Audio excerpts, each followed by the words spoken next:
garden that had echoed with her voice fell quiet. And from that silence, everything began to change.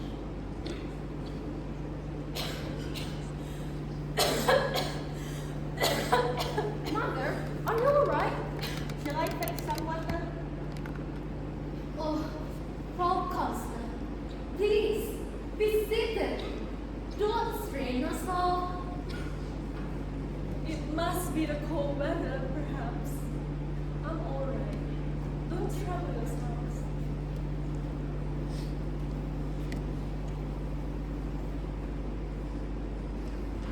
From that evening onward, the garden is never the same.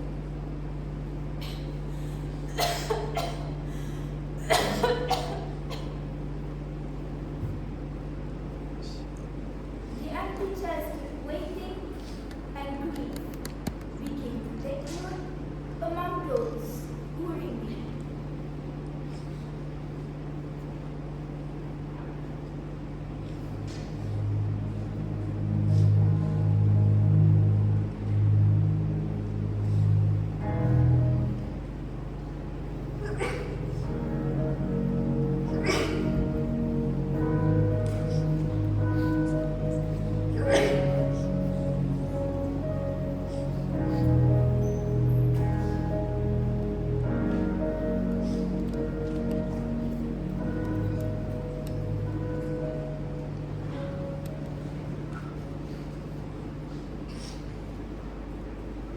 Weeks now. Not once. The sir usually bring her out after lunch, and she would stay until the weather got too cold. Not anymore. There's something wrong in that house.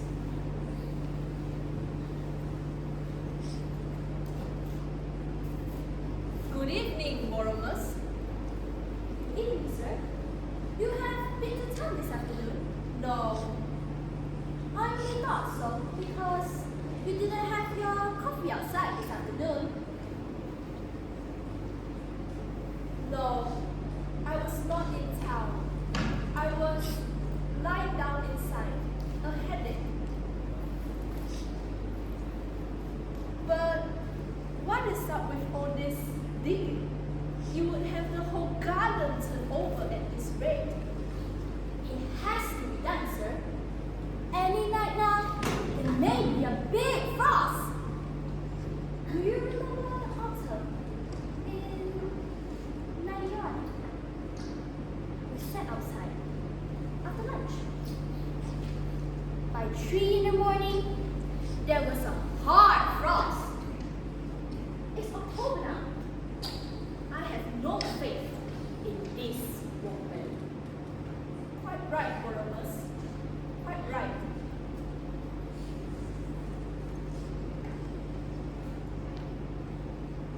I spoke to Franz the other day. You know, where was the next gardener? Oliver. He told me what to set up next. Stiff fellow.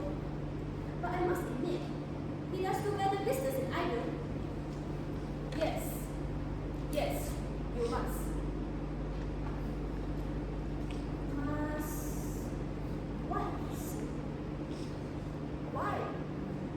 Do what he said. I'm perfectly willing. Sir, I have not said anything yet. Forgive me for asking, sir. Is the frog counselor getting worse again? I only thought so because she has not been out in the garden for almost 3 weeks now.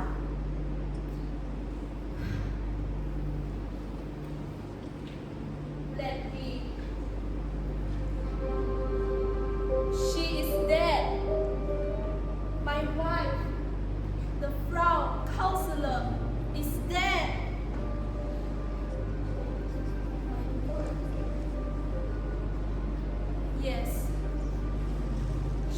never be with us again.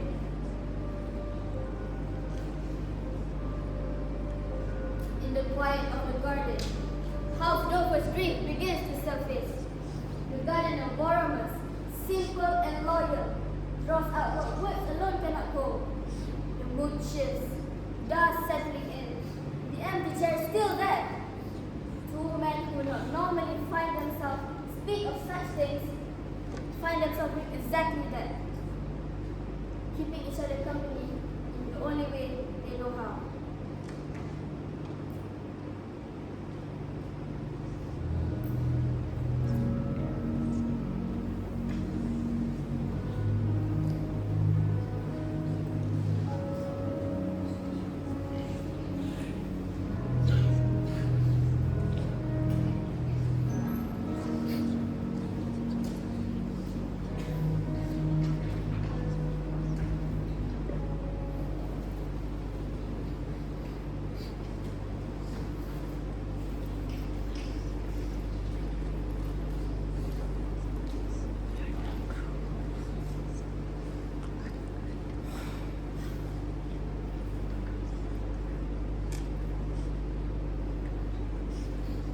To think of it dying like that.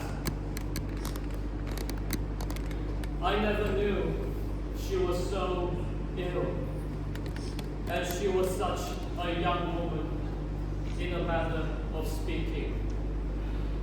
Yes, Ramos. Well, she was 7 years younger than I am, and I am nearly 60 myself. To be sure. But people live far longer than she did, Ramos. That is certain too.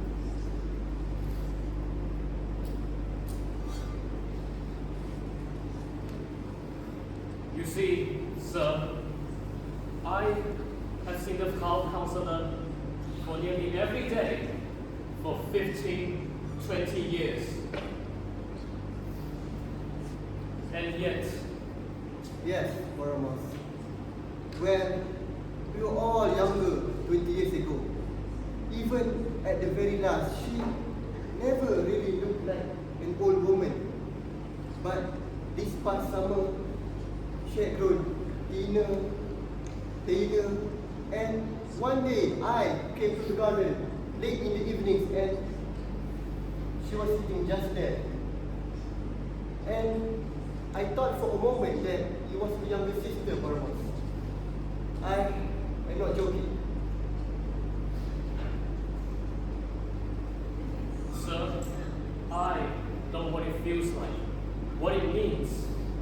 You see, I myself was married once, but in the end, I buried my wife.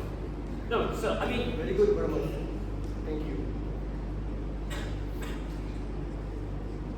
well, sir, what about the young master? You know, Heinrich? What? Who? I mean, it must have been difficult for him as well, sir. He was always with her mother towards the end, always brought her out in the afternoons, always came back for her in the evenings. Yes, Barros. He is much to be pitied. Sir, he has not come out. You must understand that. He must be ill himself. No! He went away. Straight after the funeral, he left, Barros. I guess he needed to recover before he could work again. Well, I suppose so, sir. As they say, if a man has a calling... A calling! The poet's calling! Do you know what that means, Barros? Well, sir, None of us ordinary men know anything about it. I worked at an office every day for 30 years and sat at the desk. When I left, another man took my place. But a poet, Ramos. If a poet retires, that place stays empty. A man like that has to consider what he owes to the world, Ramos. Ramos, you never noticed the dialogue around Clarence Shea, did you? Well, of course not. Neither did I. But the proud counselor could see it, Baramos. She always could.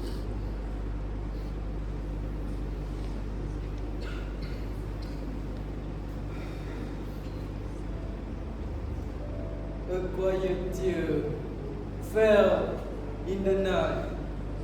No one saw, no one knew. The world kept on turning without a sound. But my lonely heart still miss you. In the quiet of the rain, my shadow waited for a voice that never came. The stars kept on shining like nothing in my world had broken. And I finally understood that some goodbyes never make a sound.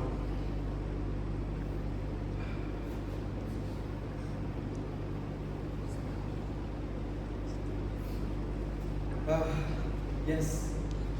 It's been such a long time since last time we met Father, Baramos.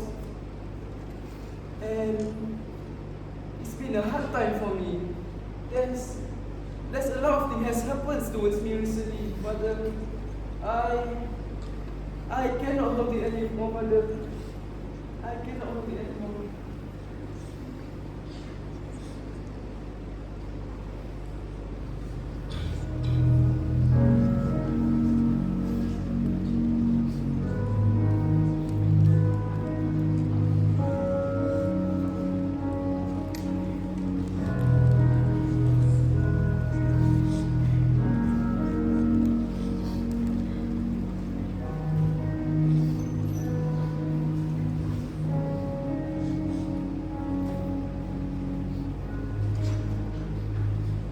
As the memories of the Frau Chancellor begins to fill the fairy afternoon, a figure in black appears near the garden gate. Her son, Heinrich, has returned.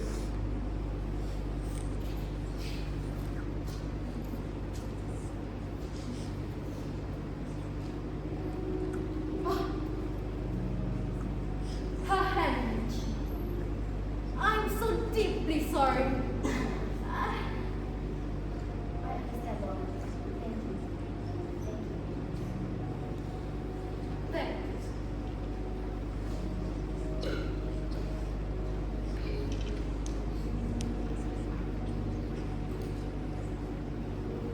Well, back again. Yes, sooner than I expected. There is no place like home after all. You left that same night? Yes. I went straight from the cemetery, packed a bag, and left. I could not stay another night in that house anymore.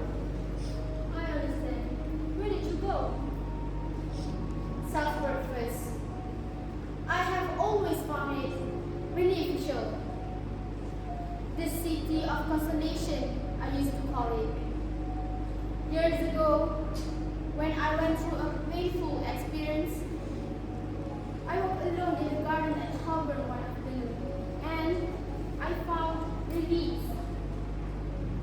I woke the next morning feeling healed and able to work again. And this time? Nothing.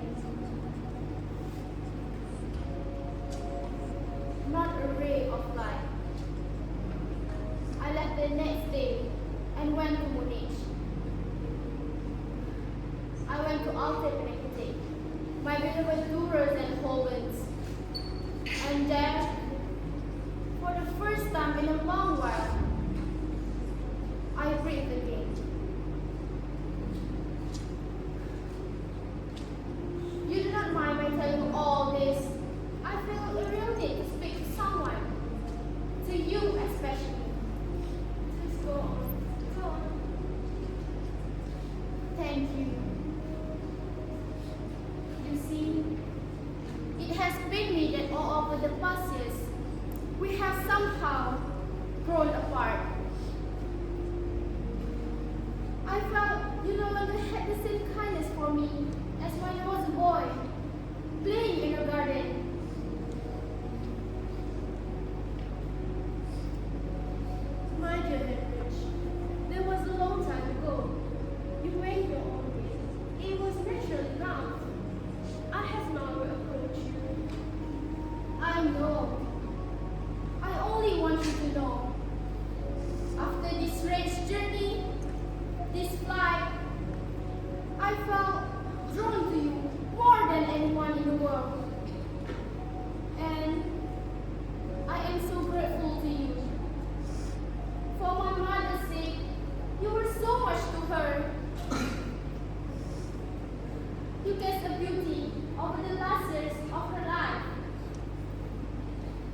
been unique. The effects of paintings lasted only as long as I stayed in the cool stillness of the gallery. But as soon as I stepped back into the streets, it was gone. And the evenings, endless. It became lonely evenings. But despite all that, I tried to work and tried to think, but it was impossible. You have traveled far, Prophet Chris, but you see, the heart does not travel as easily. How long will it last, Mustafa? It must be terrible if you are so accustomed to work. Accustomed? I have not been able to work at all for 2 or 3 years, and you know that. It was impossible for me. It was impossible for me to see someone that I love to suffer like that. To see my own mother fighting with death, longing for it. And I also could see the longing in her eyes at night when I sat by her bed and read to her. A son should never have to see such things. She would sit here when the sun was softer, always asking if the air was too cold, but still refusing to go inside. She loved this garden more than anything. I had given up the house. Yes, it is too large for one person. Yes, I could never write another line in it. I could hear those sounds, the moans coming from the room next to mine. Night after night, they cut through everything. Every wish to create, and even the desire to live. Then it is right that you left her. A house should give peace, not pain. No man can live with that every night.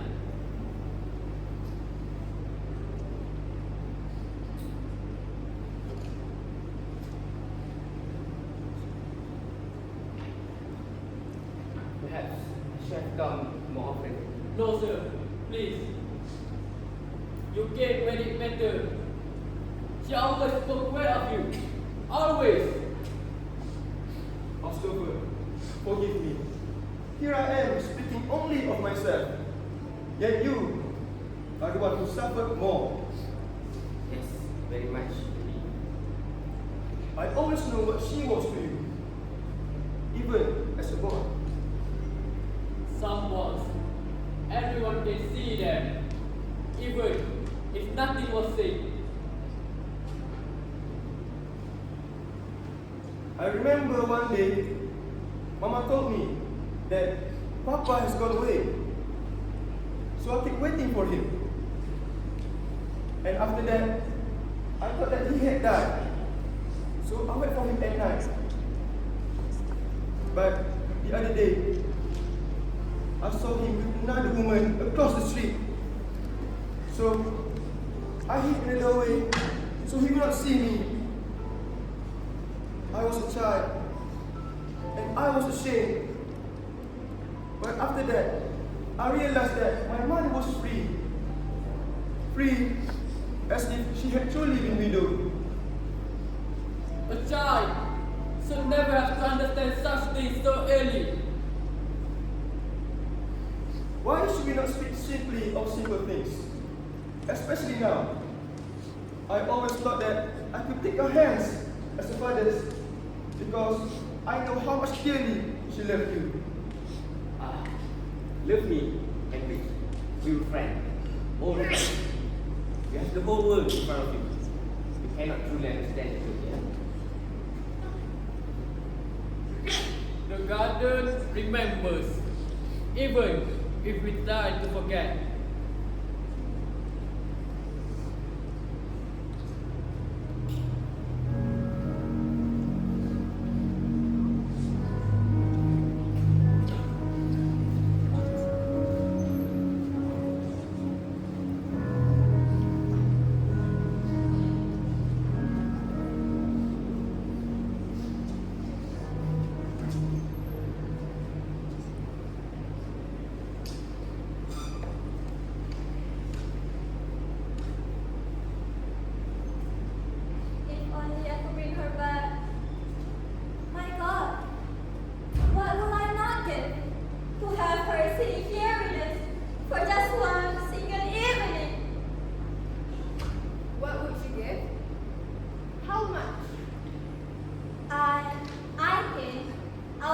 my whole future.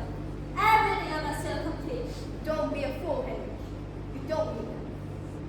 But if it were truly possible, That is a lie. I know you. I know your kind. your kind, meaning who? There was a man I knew at the office once. Frank Thomas, a musician. His only child died out of illness. A bright, beautiful girl of 7. I went to offer my sympathy. When I arrived, the father was playing on his violin. The dead child was laid out in the same room, but he didn't even stop when I came in. He just nodded at me and said softly, "Listen, her husband. This is for my poor little daughter. The melody pleases me very much." But his reaction gave me shivers. Well, I understand how many women will feel horror at such a thing.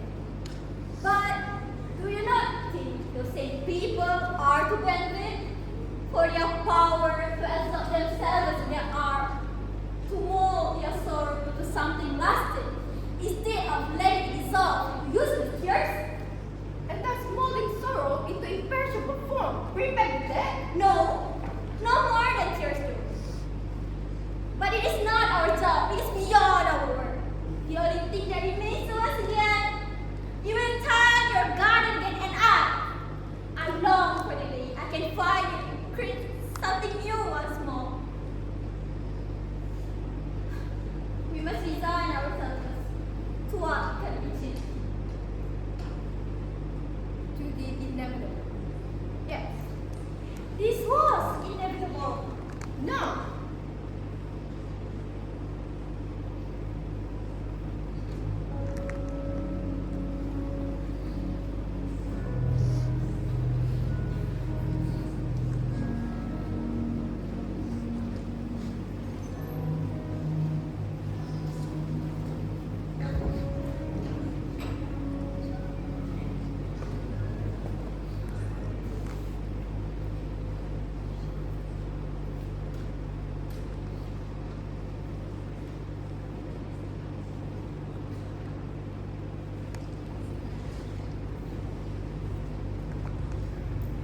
The garden feels heavy with truth, and Christopher is ready to reveal, while Henry holds onto a past that is about to shatter. The empty chair of the witty event says it all, that nothing will be the same.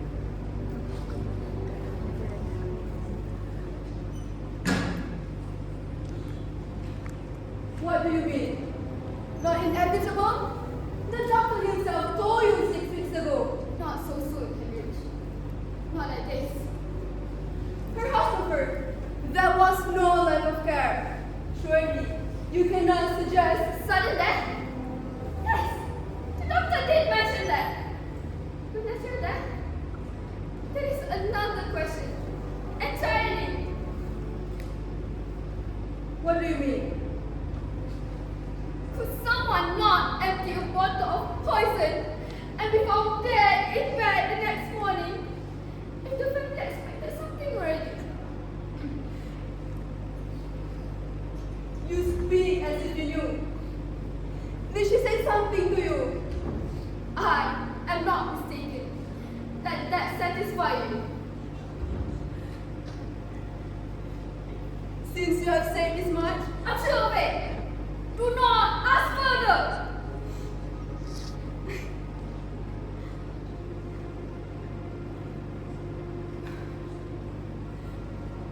The letter. The letter on her writing table. Yes. Yes. And yet, Why am I so shocked?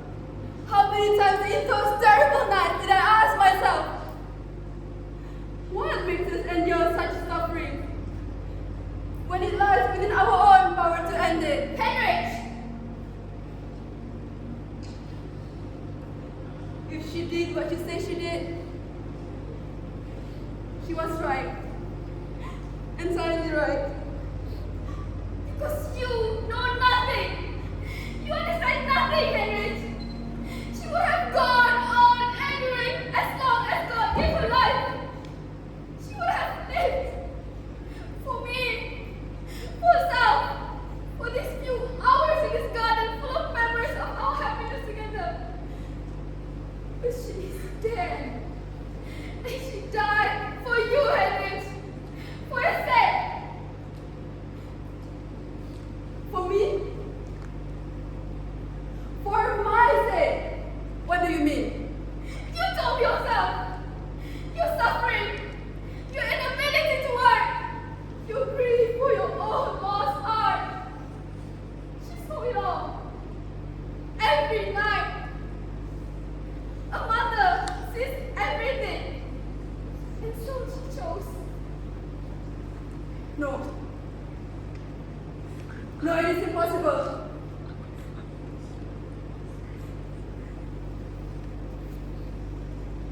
Read it. She wrote it very last night with a clear mind. Read it, Henrik. She saw you suffer, and so she died.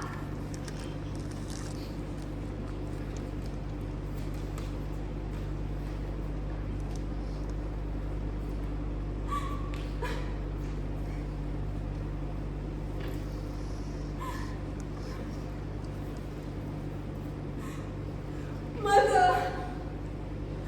Mother!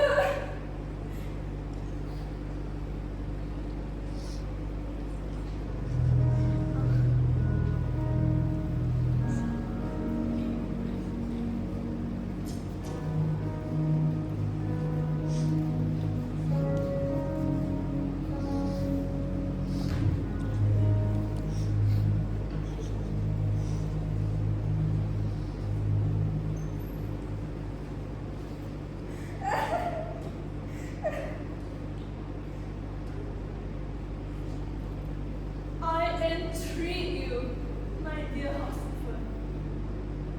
Oh, how it pains me to say this to you. But please, do not show this letter to Heinrich. His heart is far too tender. His mind so easily wounded.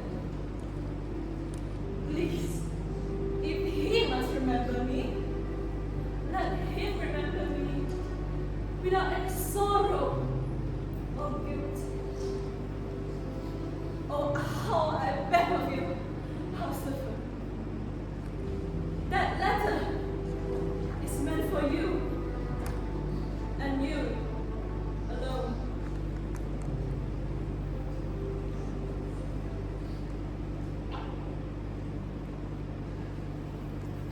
I will go down. My presence must be clear for you. This letter was written with a clear mind. I do not doubt that for a moment, but I entreat you. She begged you not to show me this. She let me believe she died in natural death. This letter was intended for your eyes alone. I know, Henrik. I intend that letter for you, because I know you will accept it. What? For showing me this? You have destroyed the entire affair of her sacrifice. She did not want me to carry this through the world. To feel that I had pleasure in her. Perhaps you've come to see that you have done both her and me wrong. That outweighs anything I may have done. I understand that, Henrik. And I accept that. But just as I've told you, you will learn to accept it. Just create again. You'll survive.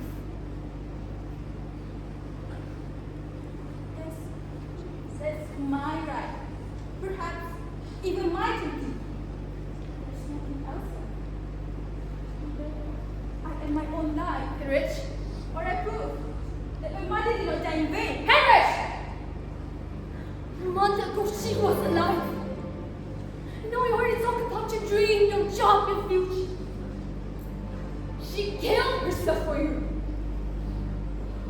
In just a few days of time, you think it was all her own choice. Am I not right? After all, I'm not just like the rest of them. Full of arrogance, large and small. But I saw your writing amount. Even you're the greatest genius who have ever lived. Compared to this hour in this garden. This one living hour. Where she sat there staring at us. Or where we were just silent together. She was just simply there. Alive. Alive.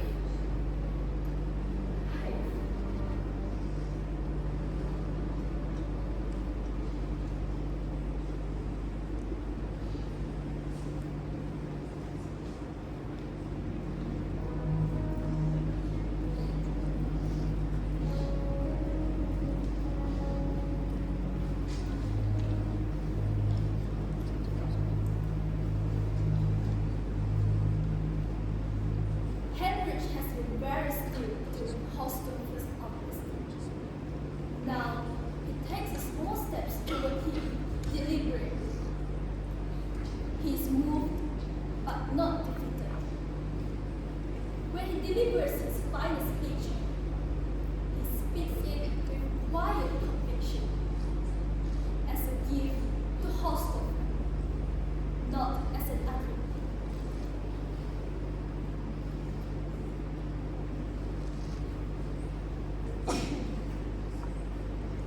Living hours. Those living hours of yours, they only live as long as the last person who remembers them.